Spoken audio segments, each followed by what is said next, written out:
People say marriage is between two people, but sometimes the ones standing outside it are the ones who pull every string.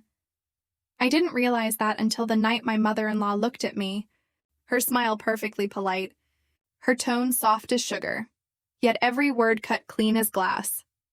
"We know, Rachel. You've been unfaithful, haven't you?" I remember the warmth of the teacup in my hand, the sound of my own breathing, and the way time seemed to stop. I didn't answer. Not because I was guilty, but because in that moment, I knew something she didn't. If I told the truth, they wouldn't believe me, so I let them believe the lie instead. I met Ethan during one of those windy autumns in Portland, Maine, the kind that makes the ocean smell sharper, and the sky hang low like a secret. He wasn't the kind of man I usually fell for. Quiet, kind, steady. An engineer who labeled every drawer and folded his laundry like he was filing evidence. I was the opposite, a freelance interior designer who lived off instinct, color, and chaos. We married after 3 years. A small wedding, just close family, held in the backyard of his parents' old colonial house on Pinecrest Hill. A house surrounded by tall pines that whispered, even when there was no wind. It looked like peace. It smelled like home. But peace, I would learn, can also be the sound of something quietly breaking. His mother, Linda, had a way of making you feel like a guest in your own skin. Every word she said was sweet on the surface, but her eyes, they scanned you like they were searching for cracks. His father, Robert, barely spoke, always reading the paper like he was waiting for a world that had already passed him by. And Ethan? Ethan was the bridge between two storms, the man who tried so hard to keep everyone happy that he forgot where he stood. That first night, Linda leaned toward me and said, "Women in this family know their place. If you can't keep yours, don't blame someone else for taking it." I smiled, thinking she was joking. She wasn't. The following weeks, strange things began to happen. Every time I came home from work, something was different. The tablecloth, the flowers, the way the kitchen smelled.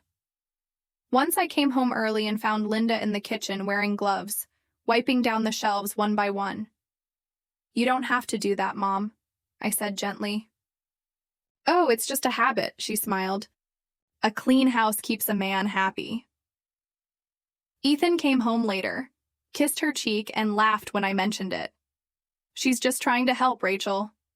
Don't take it personally." That night, while putting away the mail, I found a new house key in the drawer beside the front door. It fit perfectly. From then on, I started counting the visits. She came unannounced, always with a reason. A casserole. A cleaning tip. A question that sounded like concern. "You know Ethan likes his shirts sorted by color, right? He's sensitive to scent. Don't change the detergent." Small things. Trivial things. But each one landed like a pebble dropped into still water. And soon, the ripples became waves. I told Ethan one night, "It makes me uncomfortable how she just walks in." He didn't look up from his laptop. "She's just lonely, Rach. Try to be patient." I turned away, saying nothing.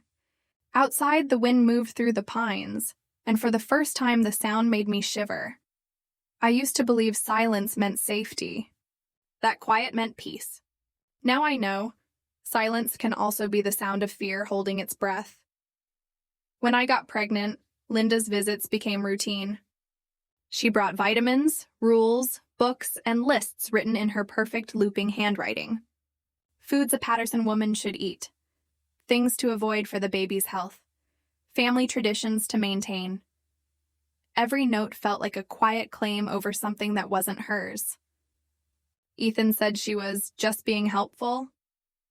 I started to wonder if he even heard the edge in her tone anymore. One evening, while I was doing laundry, I heard her voice drift from the living room, low, deliberate. "Are you sure the baby's yours, Ethan?" The washing machine kept spinning. My heart didn't. There was a pause, long enough for the walls to shrink. Then Ethan's voice, flat, tired. "Mom, don't." That was all I heard. But it was enough. Something inside me cracked. A hairline fracture you can't see but can feel every time you breathe. The next morning, she came over like nothing had happened, smiling, bringing muffins, talking about baby names and nursery colors. Her hands rested on my belly longer than necessary. And in her eyes, I saw it, expectation, like she was waiting for me to confirm her own lie. That night, I told Ethan, if she ever says something like that again, I'm leaving. He sighed. She didn't mean it like that. She's just worried. That word, it had become a shield, a way to make cruelty sound like care.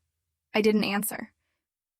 But when I lay beside him later, his breathing steady, his hand resting on my stomach, I felt something shift inside me. Not the baby. Not fear. Just the realization that trust doesn't shatter with noise. It disappears quietly. Perfect. Doi jai laban dishtiang an huanchin. Parts 3 and 4 qua, The Lie I Chose to Believe. Jiuengian hip slow burn cinematic prose. Ngoi Thun Hat, female narrator. Voiboykan Main. New England, Ching Lang Kolap. Jiao Xiao Team Liva Chi Tiet Han Zhang. A week later, Linda called. Her voice was unusually soft. Come for dinner, Rachel. Just family. The phrase lingered, tasting strange in my mouth. Still, I went. Maybe because I wanted to believe we could be that, a family. Their house sat on the hill, where fog settled low between the trees. From the driveway, the windows glowed warm, but the kind of warmth that burns when you get too close. When I walked in, the table was already set. Ethan sat at one end, his father at the other. And there was someone else, a woman I didn't know, dressed neatly, her hands folded too perfectly in her lap. This is Sandra, Linda said, smiling. A friend of the family. The air felt heavy, thick enough to taste. I sat down. Forks clicked against plates, wine poured. Conversation moved like cold water, polite, forced, shallow. And then, as if the moment had been rehearsed, Linda set her glass down and said, calmly, clearly, Rachel, do you recognize this man? She slid a photograph across the table. It showed me sitting in a cafe, leaning over a table, speaking to a man. I knew that face immediately. James, my coworker. We'd met there a week earlier to go over a client proposal. Broad daylight. 2 coffees. Nothing more. The air went still. Even the clock on the wall seemed to stop. I looked at the picture. Then at her. That's James. We were working. Her smile didn't falter. But her eyes gleamed, cold, victorious. I think Ethan deserves to know where his wife spends her afternoons. I turned to Ethan. His jaw was tight. His eyes somewhere between confusion and disbelief. He didn't defend me. Didn't ask questions. Didn't even look up. That silence. It said everything words couldn't. I felt something in me sink. Slowly, quietly, irreversibly. I stood up. Picked up my coat. If you already believe it, then believe it. And I walked out. Behind me, the room stayed silent, like a grave that had just been filled. Outside, the rain had started. Small drops at first, then steady, drumming against the roof, the windshield, the quiet. I sat in the car for a long time, watching the light from their windows blur through the rain. It was strange how something could glow so warmly while feeling so unbearably cold. I didn't go home. Instead, I drove to my office. The parking lot was empty, the building silent. Inside, the fluorescent lights buzzed, a sound that felt both alive and dead. I opened my laptop. Folder after folder, emails, project files, every trace of my work with James. Innocent, professional, routine. No secrets. No evidence. Nothing to defend. And that's when I realized I didn't need to defend anything, because sometimes the truth isn't something you prove. It's something you wait for. I created a new folder, copied every file, every message, then attached it all in an email to Ethan. The subject line was empty. The body said only, read carefully. Then ask your mother how she got those photos. 3 days passed. Then Ethan showed up at my office. He looked exhausted, like someone who hadn't slept, who'd been forced to look too long at something he didn't want to see. "Rachel," he said quietly, "Mom hired someone to follow you. She said it was because she was worried about me. I watched him. And you believed her?" He didn't answer. His eyes dropped to the floor. Then he said, almost in a whisper, "I just want it all to stop." I nodded. Then very calmly, I let them believe I cheated. His head snapped up. "What? Why?" Because if they were so desperate to prove I was lying, they'd eventually expose their own truth. He just stared at me. Maybe at the woman he thought he knew, or maybe at the stranger I'd become. I didn't cry. Didn't even feel angry anymore. There was only a quiet sort of emptiness, the kind that doesn't ache, just lingers, like fog that never fully lifts. In letting them believe the lie, I'd uncovered the truth.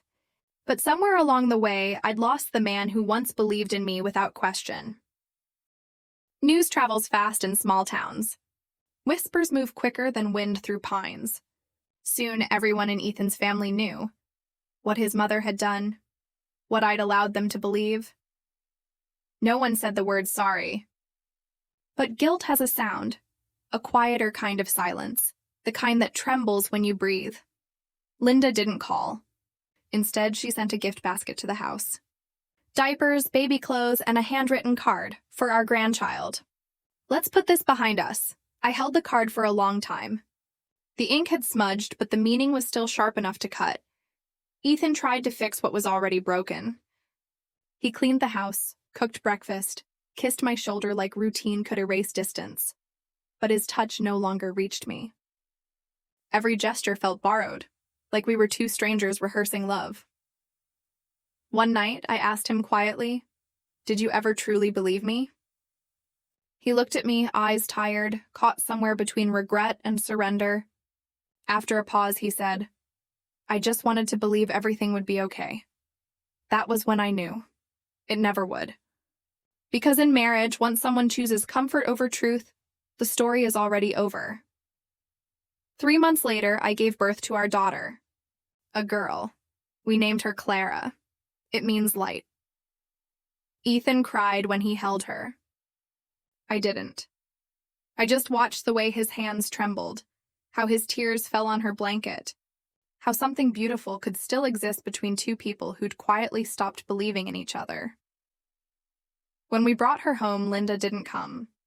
But Robert did. He sat on the couch silent, then said softly, "Linda was wrong, but you were cruel too." I met his eyes and answered, almost gently, "Sometimes to end one lie, you have to create another, louder, truer." He didn't argue. Just nodded, stood up, and left the room. The sunlight that came through the window after he left was pale and cold, like forgiveness that arrives too late. 2 years later, the house was quiet again. Ethan and I had separated. No shouting, no final fight, just the slow unthreading of two people who had stopped trying to hold on. We shared custody of Clara. Every weekend, he came with flowers, small talk, and that same careful smile, the smile of a man who still loved, but no longer knew how to stay. One autumn afternoon, Clara ran into my room holding a photo from our wedding. Her tiny fingers had left smudges on the glass. "Mommy," she asked, "did you and Daddy love each other?" I froze. The photo was bright. My white dress, his dark suit, the main sky wide and blue. For a moment, I could almost believe it had been real. I smiled, brushing her hair back. "We did, sweetheart. We loved each other very much. But sometimes love isn't strong enough to survive silence." That night, after she fell asleep, I wrote a letter. Not to send, just to close the story. I don't regret letting them believe the lie. Because from that lie, the truth finally surfaced. I only regret losing the one person who once believed me without proof. I folded the letter, placed it in a drawer, and stepped outside. The air was sharp. The pine trees stood motionless on the hill, their silhouettes black against the silver sky. Somewhere I could hear the faint cry of an owl, lonely, distant, but alive. I looked toward the house across the yard, Ethan's house now. Through the window, I saw him with Clara. They were laughing. The light from the lamp spilled onto the grass, soft and golden. For the first time in years, I felt peace. Not because I'd been vindicated. Not because anyone had apologized. But because I finally understood. Some lies aren't meant to hide the truth. They exist to make it impossible to deny.